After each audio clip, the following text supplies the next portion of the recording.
Important है और हम सबके मेंटोर श्री मुकेश मेहता जी हमारे बीच पहुंच चुके हैं। एक बार सभी लोग खड़े होकर के उनका वेलकम करेंगे।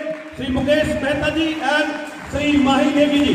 बिटकॉइन बेसिकली एक ऐसी वर्चुअल करेंसी है जिसे ट्रेस नहीं किया जा सकता, यानी कि अगर कोई डार्क वेब पे बिटकॉइन से इलीगल चीजें खरीदता है तो उसका वो ट्रांजैक्शन उसके पास तक कोई ट्रेस नहीं कर पाएगा, क्योंकि बिटकॉइन जैसे क्रिप्टो करेंसीज ब्लॉकचेन टेक्नोलॉजी को यूज करते हैं। अब ब्लॉकचेन जैसे मैंने दूसरे वीडियोस में समझा है, मतलब लिटरली ब्लॉक्स से बनी हुई एक चेन जिसके हर ब्लॉक में ये कॉइन किसने भेजा, किसको रिसीव होगा और भेजने वाले के पास कहां से आया था, वो सब इंफॉर्मेशन होती है। और हर ब्लॉक पर होता है उसका अपना एक हैश कोड जो बिल्कुल किसी फिंगरप्रिंट की तरह यूनिक होता है, और ब्लॉक में कोई चेंज आते ही उसका हैश भी चेंज हो जाता है। लेकिन ये सब चीजों का डार्क वेब से क्या संबंध? सो फ्रेंड्स, अब समझो कि आपको पप्पू को बिटकॉइंस बेचने हैं, लेकिन उस ट्रांजैक्शन को कोई हैकर हैक करने की कोशिश कर रहा है। सो उस हैकर को उस बिटकॉइन को पाने के लिए सबसे पहले ब्लॉक्स को खोलना पड़ेगा, और समझो कि उसने पहले वाला ब्लॉक खोल भी लिया, तो उसके बाद उसे वो ब्लॉक खोलना पड़ेगा जिसके थ्रू वो ब्लॉक आपके पास आया था। और दुनिया में टोटल 21 मिलियन बिटकॉइंस है,